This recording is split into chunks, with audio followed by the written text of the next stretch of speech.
اعوذ باللہ من الشیطان الرجیم بسم اللہ الرحمن الرحیم قال فما خطبكم ایها المرسلون قالوا انا ارسلنا الى قوم مجرمین لنرسل علیہم حجارة من طین مسومة عند ربك للمسرفین فأخرجنا من كان فيها من المؤمنين فما وجدنا فيها غير بيت من المسلمين صدق الله العظيم ان الله وملائكته يصلون على النبي يا ايها الذين امنوا صلوا عليه وسلموا تسليما اللهم صل على سيدنا ومولانا محمد وبارك وسلم عليه الصلاة والسلام عليك يا سيدي يا رسول الله وعلى آلك وآبائك وصحابك حبيب الله۔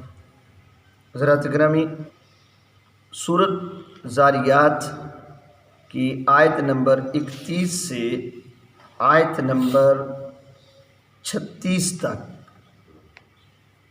27ویں پارے کی پہلی آیات ابتدا یہاں سے ہو رہی ہے۔ اللہ کریم کی توفیق سے میں نے تلاوت کیا، آپ نے سنا، الحمدللہ ثم الحمدللہ۔ اللہ کے کرم سے ہم نے 26 پارے ترجمے اور تفسیر کے ساتھ مکمل کیے ہیں۔ جتنے استعداد تھی ہم اس کے مطابق اس پاک کلام کی تلاوت کر رہے ہیں۔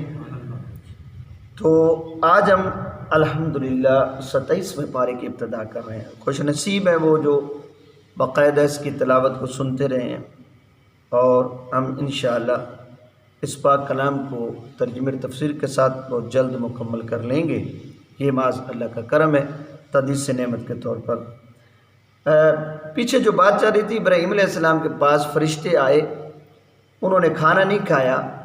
ابراہیم علیہ السلام کو انہوں نے بتا دیا کہ ہم تو ایک کام کے لیے آئے ہیں، ایک تو آپ کی طرف آنا تھا، بشارت یہ دینی تھی کہ اللہ آپ کو ایک بیٹا عطا فرما رہا ہے جو بڑا عالم ہوگا۔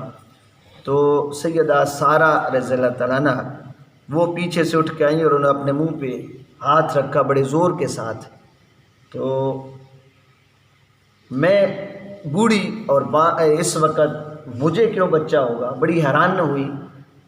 تو فرشتوں نے اس کا جواب یہ دے دیا کہ یہ اللہ کی مرضی ہے، اللہ جو چاہے کرتا ہے، جس عمر میں چاہے اولاد عطا کر دے۔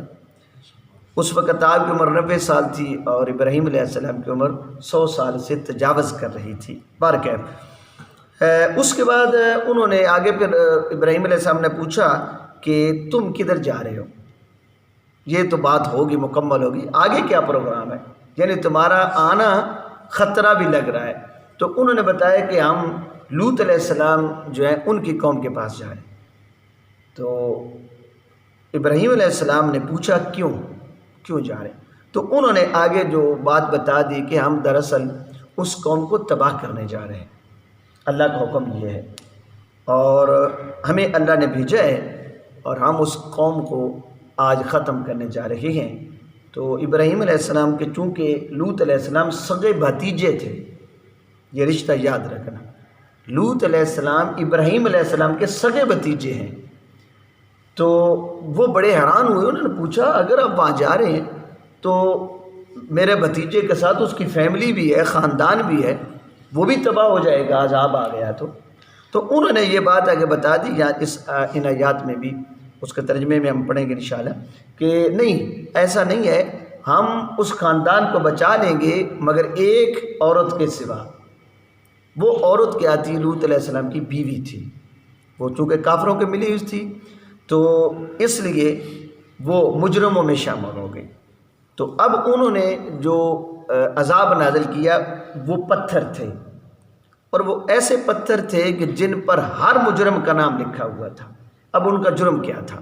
جرم یہ تھا کہ وہ طوالت میں حد سے بڑے ہوئے تھے۔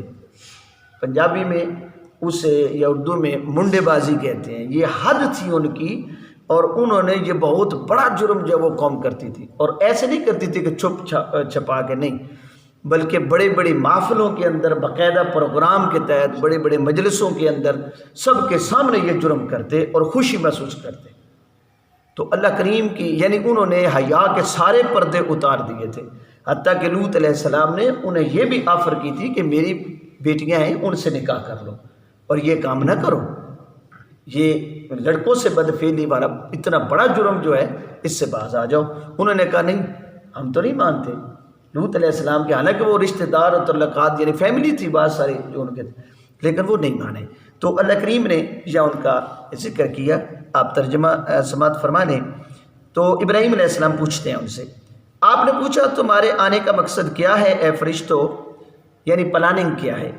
تو وہ بولے ہم بھیجے گئے ہیں ایک قوم کی طرف جو بڑے مجرم ہیں، جرائم پیشہ ہیں، تاکہ ہم برسائیں ان پر گارے کے بنے ہوئے پتھر، یعنی کنکر، یعنی وہ سخت مٹی ہو کے پھر یعنی سوکھ کے پھر پتھر کی طرح ہو جاتی ہے، اور پھر جن پر نشان لگے ہیں آپ کے رب کی طرف سے حد سے بڑھنے والوں کے لیے۔ مسرفین یہ جیسے اسراف لفظ بولتے ہیں نا، حد سے زیادہ آگے نکل جانا، یعنی یہ ایک لفظ عام بولا جاتا ہے، اس سے مسرفین یعنی ایک حد ہے اس کو انہوں نے کراس کر دیا ہے۔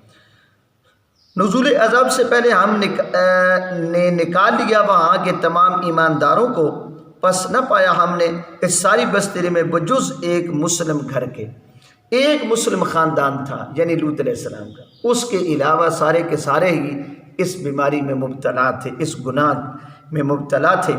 تو اللہ فرما رہا ہے کہ ہم نے اس ایک گھرانے کو بچا لیا، ماں سوائے ایک عورت کے۔ وہ پیچھے ہم آپ کو شاید یاد ہو، ہم تفصیل کے ساتھ اس چیز کو پڑھ چکے ہیں، لیکن یہاں چونکہ پھر وہ مضمون آ گیا ہے تو اس کے اندر درس عبرت کیا ہے کہ جب اللہ کریم کے ناراض ہو جاتا ہے کس وجہ سے، جب ہم جرم لوگوں کے سامنے کر کے خوشی کرتے ہیں اور پھر ہم جرم کر کے اس پر فخر کرتے ہیں، اور پھر ہم یہ سمجھتے نہیں کہ یہ گناہ ہے، اور جو کو منع کرتا ہے ہم اس کو ہی جو ہے الٹا اسے برا بھلا کہتے ہیں، یہاں تک کہ ان انبیاء کو جو بہت جو ہے بے دردی کے ساتھ شہید بھی کیا گیا، انہیں بہت تکلیفیں دی گئی اس وجہ سے کہ وہ لوگوں کو منع کرتے تھے یہ نہ کرو۔ تو دوستو پیغام یہ ہے آج کے درس میں کہ جو گناہ ہم کرتے ہیں ہو جاتا ہے، ایک جان بوجھ کے کر لیتے ہیں، ایک سمجھ نہیں آتی کر لیتے ہیں، بے علمی میں کر لیتے ہیں، کسی قسم کا بھی گناہ ہو اس کی معافی مانگنی چاہیے، اللہ کی بارگاہ میں التجا کرنی چاہیے چھپ کے کہ یا اللہ یہ مجھ سے جرم ہو گیا تو معافی عطا فرما۔ یہ نہیں لوگوں کو بتانا چاہیے، کیونکہ اگر ہم نے کسی کو بتا دیا کہ یہ جرم میں نے کیا ہے تو پھر وہ گواہ بن، گواہ کوئی نہیں ہے، گناہ ہو گیا ہے تو اللہ کریم معاف فرمانے والا ہے، وہ رحیم ہے، کریم ہے، ستار ہے، غفار ہے، وہ بندے کی جتنی بھی خطائیں ہیں ان کو معاف کر دیتا ہے، لیکن یہ ذہن میں رکھنا جس خطا پہ گواہ موجود ہوگا اس کی سزا اللہ دے گا۔ اس لیے ہمیں بچنا چاہیے، چھپ کے بنا گناہ کریں، ظاہر بنا کریں۔ اللہ گناہوں سے بچنے کی توفیق نصیب فرمائے۔